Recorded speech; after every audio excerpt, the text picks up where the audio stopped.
नमस्कार, जनतंत्र टीवी देख रहे हैं आप। मैं हूं आपके साथ साहिल दुलिया। हमारी इस खास पेशकश में आप सभी का स्वागत है। तो देश में कोरोना की संभावित तीसरी लहर का बच्चों पर ज्यादा प्रभाव पड़ने की बात कही जा रही है। ऐसे में अभिभावकों की जिम्मेदारी ज्यादा बढ़ जाती है कि वो अपने बच्चों का कैसे ख्याल रखें, क्योंकि बच्चों पर ज्यादा नियंत्रण रखने से उनके बौद्धिक विकास में दिक्कत होने के साथ साथ उनका व्यवहार भी बदल सकता है।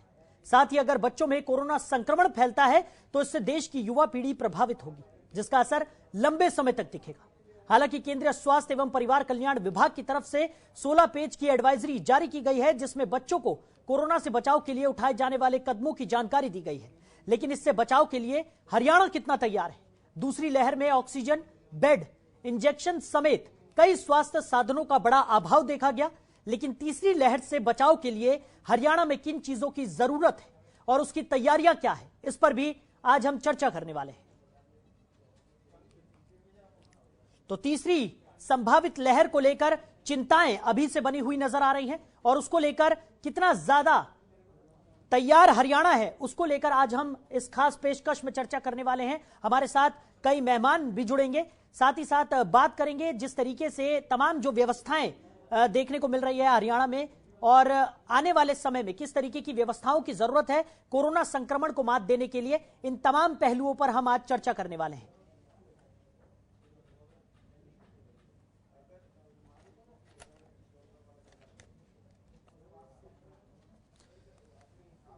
तो इसी पर चर्चा के लिए कुछ खास मेहमान हमारे साथ आज इस चर्चा में शामिल होंगे। तो सबसे पहले डॉक्टर अर्ल गगनजोत, जो कि बाल रोग विशेषज्ञ हैं, वो हमारे साथ चर्चा में शामिल होंगी। साथ ही साथ डॉक्टर प्रभात महेश्वरी, ये भी बाल रोग विशेषज्ञ हैं, वो भी हमारे साथ इस चर्चा में बने हुए हैं।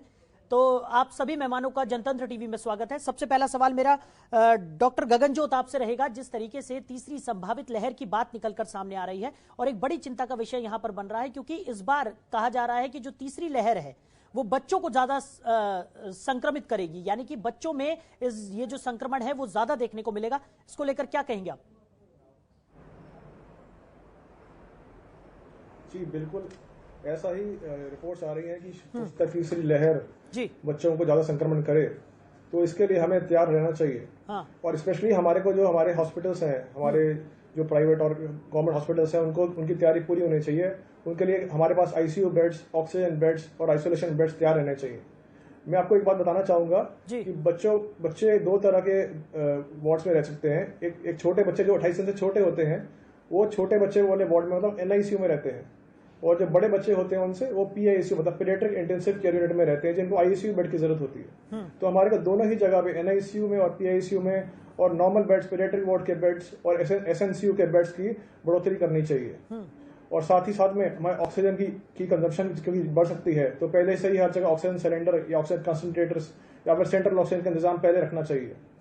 और मैं आपको बताना चाहूंगा कि अगर हमारे हर जिले में, हरियाणा के हर जिले में एक एसएनसीयू मतलब स्पेशल न्यूबॉर्न केयर यूनिट, जो छोटे बच्चे को 28 दिन से छोटे बच्चों को केयर करती है, हर जगह खुली हुई है इस समय हर जगह, और किसी किसी जिले में दो भी हैं। तो उनके अंदर 18 से 23 बेड की क्षमता है इस टाइम पे। तो हमें कोशिश करनी है कि उनके अंदर बेड बढ़ाने चाहिए और उन्हीं के अंदर एक आइसोलेशन रूम बनाना चाहिए, ताकि एक 5 से 10 बेड का आइसोलेशन रूम, जो कोविड के जो बच्चे न्यूबॉर्न पैदा होते हैं उनको वहां पे अलग से रखा जाए, और वहां पे ऑक्सीजन और मल्टी पैरामीटर जो बच्चे की ऑक्सीजन, हार्ट रेट और बीपी चेक कर पाए वहां पे होना चाहिए जी।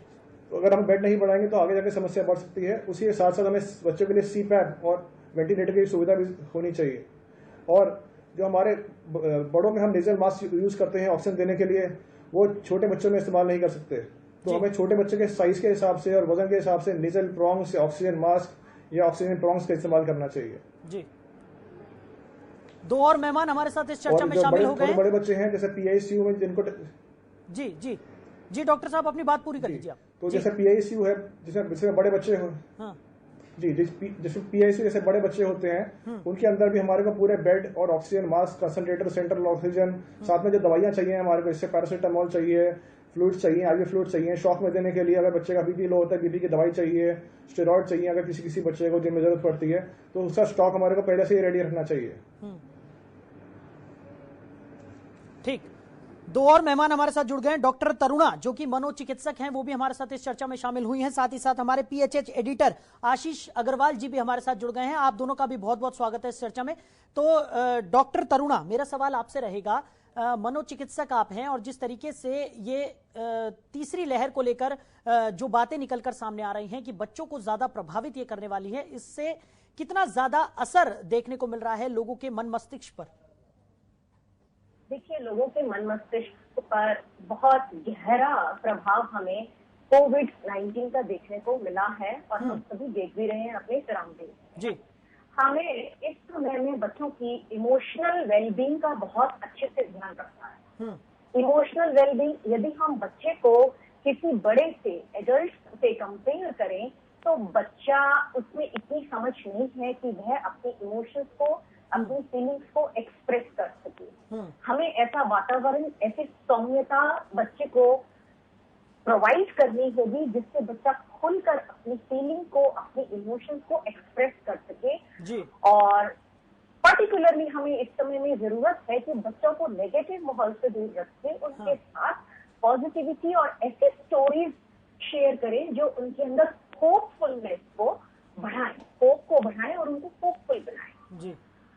वास्तविकता तो यही है, जितना हम बच्चों को पॉजिटिव रखेंगे, बच्चे की इम्यूनिटी बड़ों के से यदि हम कंपेयर करें तो बच्चे की इम्यूनिटी बहुत ज्यादा होती है और बच्चा बहुत जल्दी बाहर आता है। तो हमारी सबकी ये ऐसे में जिम्मेवारी है पेरेंट्स की, केयर गिवर्स की, कि हम उनको पॉजिटिव माहौल और उनके साथ जो भी शेयर करें वो हमेशा एक पॉजिटिव लेसन और पॉजिटिव सीख ही बच्चे को दें।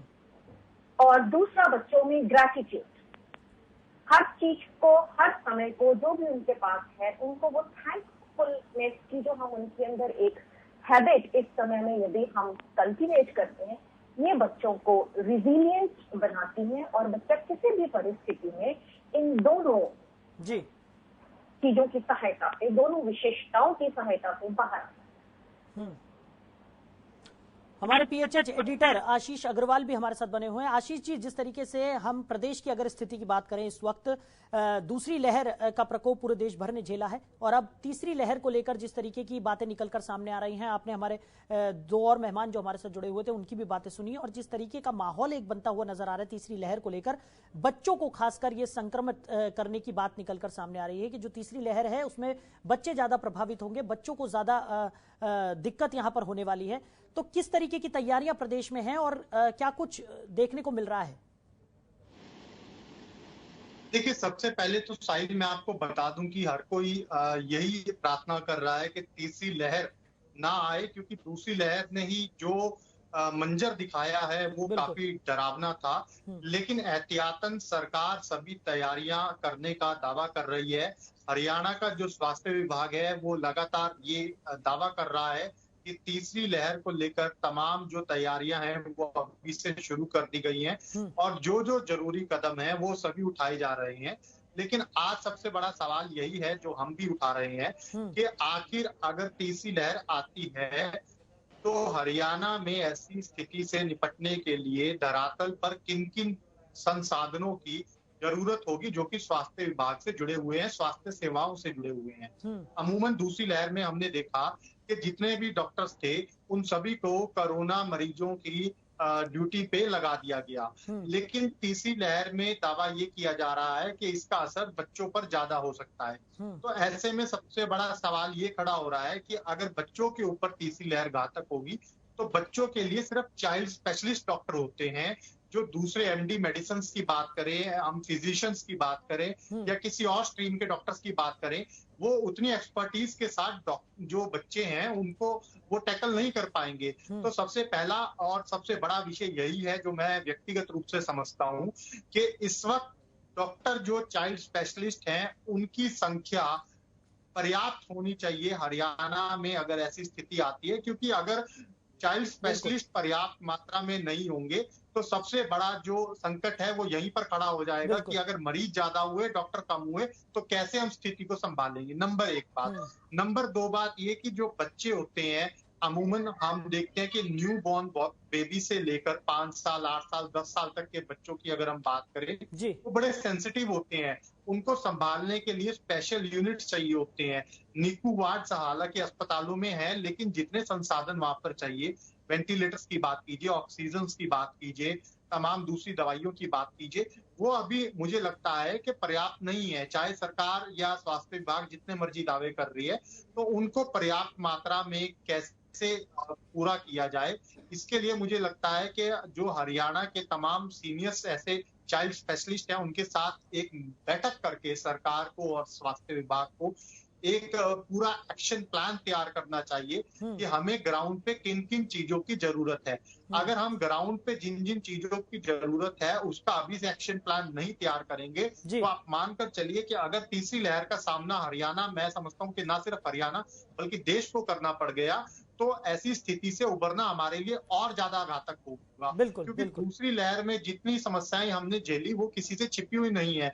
और जब बच्चों की बात आएगी तो मैं समझता हूँ ये संकट और बड़ा होगा, क्योंकि अभिभावक बहुत जल्दी संवेदनशील हो जाते हैं अपने बच्चों को लेकर और बच्चों के इलाज को लेकर। तो तमाम तैयारियां कैसी हों, यही आज हम इस पैनल से समझने की कोशिश कर रहे हैं। हालांकि जैसे डॉक्टर अर्ल ने बात रखी है चर्चा के अंदर के कई चीजें सरकार को देखनी चाहिए, तो वो क्या क्या बातें हैं वही हम चर्चा करना चाह रहे हैं कि आखिर जिस तरह से 2 बिंदु मैंने आपके आगे रखे कि चाइल्ड स्पेशलिस्ट डॉक्टर्स की बात है, NICU वार्ड्स की बात है, और किस तरह के कोई ICU बनाने की जरूरत है, कोई और अलग से बच्चों के लिए विंग खड़ा करने की जरूरत है जिसपे अभी से काम होना चाहिए, वो सारी ऐसे क्या एक्शन प्लान होने चाहिए।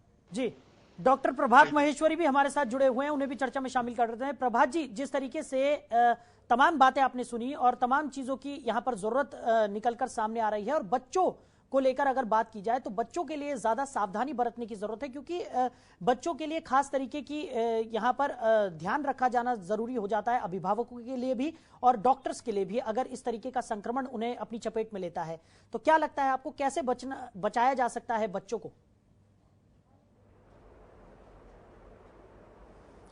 नमस्कार जी। पहली बात तो ये है कि अभी तक जो हमने देखा है, फॉर्चुनेटली बच्चों में डिजीज़ की सीवियरिटी काफ़ी कम रही है। बच्चों में इन्फेक्शन होता रहा है, लेकिन बहुत से बच्चों को हॉस्पिटल में एडमिशन करने की ज़रूरत नहीं पड़ी है, वो घर पे ही मामूली इलाज से ठीक हो गए हैं। तो ये एक अच्छी बात है बच्चों में अभी तक जो इस बीमारी में दिखी है।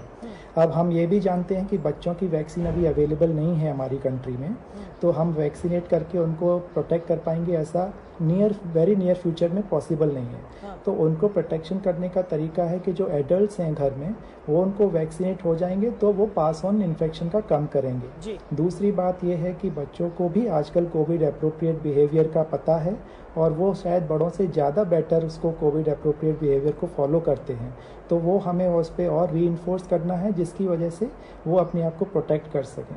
अब प्रोटेक्शन तो एक बात हो गई, लेकिन अगर प्रोटेक्शन के बावजूद भी ये बीमारी ऐसी है कि इन्फेक्शन फैल सकता है और बच्चों को हो सकता है।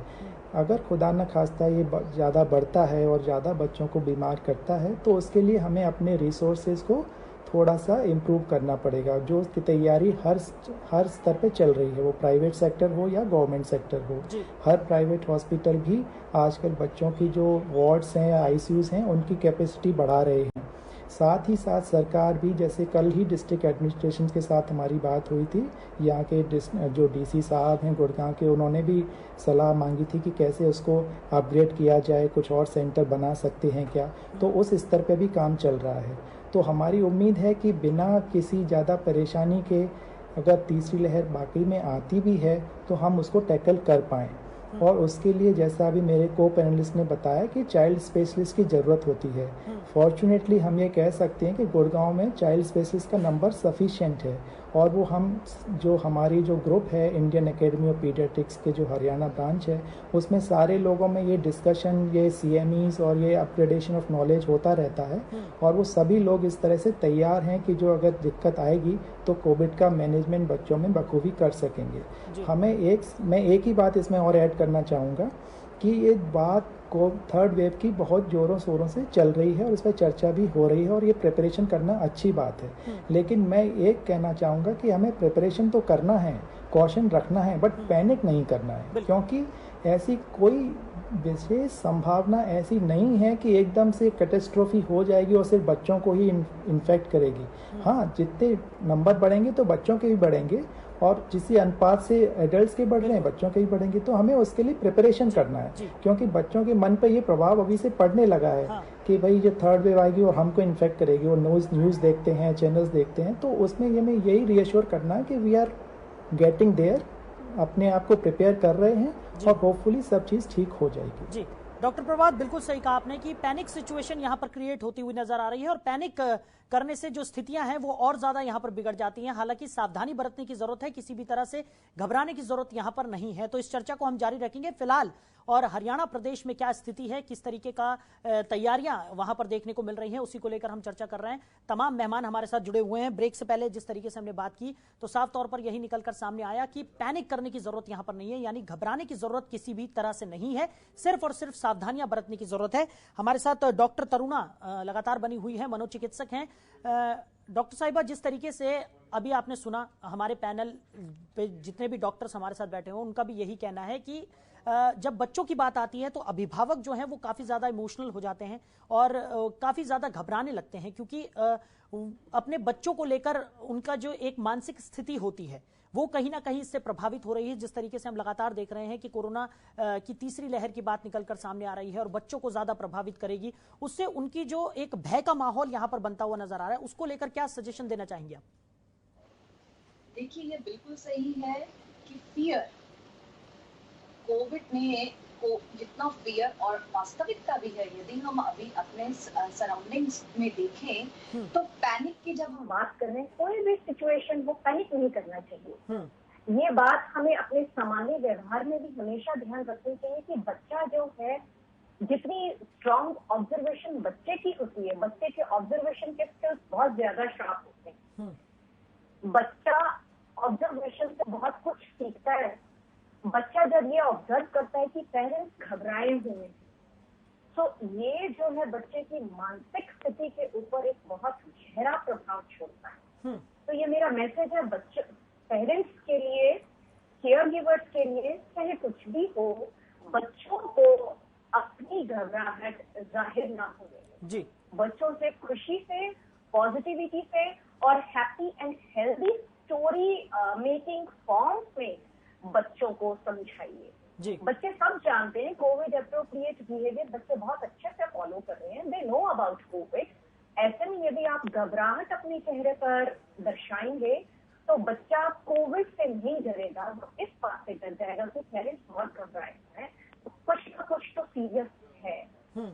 और जहाँ फियर और पैनिक की स्थिति अगर बच्चे में वो महसूस कर लेता है, तो फियर जो है वो इम्यूनिटी को, स्पेशली साइकोलॉजिकली जब हम इम्यूनिटी की बात करते हैं, साइको इम्यूनिटी को भी वो डिप्रेस कर देता है, सप्रेस कर देता है, और बच्चे में दूसरी प्रॉब्लम्स भी दिखती हैं हमें, जैसे कि चिड़चिड़ापन, डर, घबराहट, डिप्रेशन, एंजाइटी। उससे पैनिक से बच्चे पैनिक नहीं करें जी। डॉक्टर आल हमारे साथ बने हुए हैं। डॉक्टर आल, जिस तरीके से आपने अभी तरुणा मैम को भी सुना, उन्होंने भी साफ तौर पर यही कहा कि जब एक पैनिक सिचुएशन यहाँ पर क्रिएट हो जाती है तो बच्चों में और भी कई तरह की जो उसके सिम्टम्स हैं वो दिखने लगते हैं, चाहे वो चिड़चिड़ापन हो या तनाव की स्थिति बनना हो, कई तरह की और जो बाकी परेशानियां हैं उनका भी सामना यहाँ पर बच्चों को करना पड़ता है। बाल रोग विशेषज्ञ आप हैं, क्या सलाह देंगे जल्दी से?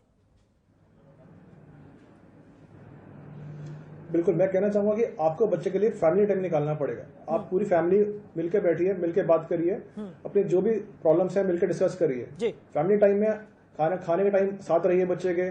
बच्चे का पॉजिटिव फ्रेम ऑफ माइंड रखिए कि बच्चे को खुश रखिए, और अब खुद भी आप खुश रहेंगे और बच्चे को भी खुश रखेंगे। तो अगर और बच्चे की और अपनी डाइट का भी ख्याल रखिए, क्योंकि अभी आप घर में हैं, तो जितना अच्छा खाना आप खाएंगे उतनी इम्यूनिटी आप डेवलप कर पाएंगे। तो खाने में हर चीज फ्रेश फ्रूट्स, वेजिटेबल्स खाइए, अपना खुद बनाइए और खुद खाइए। बाहर का canned food, fresh fast food, junk food बिल्कुल अवॉइड करिए। बच्चे को सिखाइए कि अच्छा खाना ही बच्चे की हेल्थ को इफेक्ट अच्छा बनाएगा। तो एक पॉजिटिव फ्रेम ऑफ माइंड और एक फैमिली टाइम बहुत जरूरी है इस चुनौती को पार करने के लिए जी। डॉक्टर प्रभात हमारे साथ जुड़े हुए। डॉक्टर प्रभात, चंद मिनट है मेरे पास, जल्दी से आप बताइए कि क्या कुछ सलाह देना चाहेंगे। जिस तरीके से तीसरी लहर की बात निकलकर सामने आ रही है, क्या कहना चाहेंगे हमारी ऑडियंस से कि वो किस तरीके से बच सकती है? मैं उनसे यही कहना चाहूँगा कि तीसरी लहर अगर आएगी तो हमने सेकंड वेव से बहुत कुछ सीख लिया है और हम उसके लिए पूरी तैयार मिलेंगे। मैं ये भी उनको रिएश्योर करना चाहूँगा कि दुनिया में कहीं भी कोई भी वेव ऐसी नहीं आई है जिसने पर्टिकुलरली सिर्फ बच्चों को टारगेट किया हो। तो ये हम भले ही अच्छे से प्रिपेयर हो रहे हैं, लेकिन इसका मतलब ये कतई नहीं है कि ये कैटास्ट्रोफी बच्चों के लिए होने ही वाली है। और सबसे इम्पोर्टेंट बात ऐसी है कि कोविड का डिजीज़ में बेसिक डिफरेंस एडल्ट्स और पीडियाट्रिक में बच्चों में यही है कि बच्चों में सीवियरिटी कम ही रहती है। उसके अपने रीज़न हैं, उसके पैथोफिजियोलॉजिकल रीज़न हैं। उसकी वजह से बच्चे उतने सीवियर नहीं मिलते हैं। मैं आपको एक ही आंकड़ा देना चाहता हूँ। जैसे यूएस में टोटल 5,80,000 के आसपास डेथ हुई है कोविड से। उसमें से जो 20 साल से कम उम्र के लोगों में जो डेथ का आंकड़ा है वो 500 भी नहीं है। और ओवरऑल दुनिया भर में हर कंट्री में जो डेथ है वो 0.1 पर 100,000 से भी कम है बच्चों में। तो इसका मतलब ये है कि बच्चे नेचुरली ही फॉर्चुनेटली प्रोटेक्टेड हैं सीवियर डिजीज से। अगर वो आती भी है तो उसके लिए हमारे पास better manpower, nursing care, hospitals available हैं जिससे कि हम उसको ठीक से टैकल कर पाएंगे। आशीष जी जल्दी से आपसे जानना चाहूंगा, प्रदेश की स्थिति को किस तरीके से देखते हैं, तैयारियों को किस तरीके से देखते हैं? जल्दी। देखिए, लास्ट में मैं सिर्फ 3 ही बातें रखना चाहूंगा कि जो हम अभी चर्चा के दौरान बात कर रहे थे कि अभी तक कोई भी ऐसी लहर नहीं आई है जिसमें बच्चों के ऊपर असर देखा गया हो। तो इसका उदाहरण जो महाराष्ट्र में अब कुछ बच्चों में इस तरह के सिम्टम्स दिखने शुरू हुए हैं, वहां से इसका उदाहरण देखने को मिल रहा है। दूसरी बात कि हम बात कर रहे थे पैनिक की। 2 तरह का पैनिक होता है। एक होता है कि पेरेंट्स घर में लोग पैनिक क्रिएट कर रहे हैं, जो कि हमें नहीं करना। लेकिन दूसरी बात इसके साथ साथ ये भी जुड़ी हुई है कि हमें पैनिक में नहीं जाना, लेकिन प्रिकॉशन जरूर बरतने हैं। ऐसा नहीं करना है कि हम लहर या कोई ऐसी स्थिति आए तभी जाके हम एक्शन मोड में आए। इस अगर आज हमें समय मिल रहा है तो हमें सभी इंतजाम करने हैं। तीसरी बात ये कि अभी डॉक्टर साहब चर्चा के दौरान बात कर रहे थे कि अर्बन एरियाज में जो शहरी क्षेत्र है वहां पर जो चाइल्ड स्पेशलिस्ट है उनकी संख्या ज्यादा है। ये अच्छी बात है, लेकिन हमें रिमोट एरियाज को नहीं भूलना। ग्रामीण क्षेत्र आज भी ऐसे हैं जहां पर चाइल्ड स्पेशलिस्ट तो छोड़िए, एक आप एमबीबीएस डॉक्टर भी नहीं है। जो सीएससी पीएससी स्तर के अस्पताल हैं, छोटे अस्पताल हैं, ग्रामीण अंचलों की हम बात करें, वहां पर दूर दराज इलाकों में एक चाइल्ड स्पेशलिस्ट भी बड़ी मुश्किल से मिलता है। तो उन रिमोट एरियाज में भगवान ना करे ऐसी स्थिति आए तो वहां पर हमें कैसे अपनी रूपरेखा बनानी है, ये भी ध्यान में रखकर इसके ऊपर काम करना जरूरी है। तो सभी बातें हैं और मैं यही समझता हूं अंत में कि सरकार को ऐसे चाइल्ड स्पेशलिस्ट के साथ बैठ के उनके अनुभवों का लाभ लेना चाहिए और जो आज हमें समय मिल रहा है सावधानी के लिए, अपने आप को संभालने के लिए और तैयारियां करने के लिए, इसका लाभ उठाकर समय रहते हमें सब काम कर लेने चाहिए। ठीक, आशीष जी हमारे साथ इस चर्चा में शामिल होने के लिए आपका शुक्रिया। डॉक्टर तरुणा मनोचिकित्सक हमारे साथ जुड़ी थी, आपका भी बहुत बहुत शुक्रिया। डॉक्टर अर्ल गगनजोत बाल रोग विशेषज्ञ हमारे साथ जुड़े हुए थे, आपका भी सर बहुत शुक्रिया हमारे साथ इस चर्चा में शामिल होने के लिए। डॉक्टर प्रभात महेश्वरी आपका भी बहुत बहुत शुक्रिया इस चर्चा में शामिल होने के लिए। तो साफ तौर पर जो कोरोना की तीसरी लहर है उसको लेकर हम चर्चा कर रहे थे और इस पूरी चर्चा में यही निकलकर सामने आया कि घबराने की या पैनिक करने की जरूरत यहां पर बिल्कुल भी नहीं है, सिर्फ और सिर्फ सावधानी बरतने की जरूरत है। साथ ही साथ घर का माहौल जो है, अभिभावकों के लिए जनतंत्र टीवी की भी ये सलाह है कि पॉजिटिव एक माहौल यहां पर क्रिएट करें ताकि पैनिक सिचुएशन यहां पर ना फैले और जो बच्चे हैं उन्हें भी मोटिवेट करें और किसी भी तरह से घबराएं नहीं, सिर्फ और सिर्फ सावधानियां बरतें। तो फिलहाल इस खास पेशकश में इतना ही। आप बने रहिए और देखते रहिए जनतंत्र टीवी। नमस्कार। खबरों के निष्पक्ष विश्लेषण के लिए सब्सक्राइब करें Jantantra TV and press the bell icon. Never miss any update.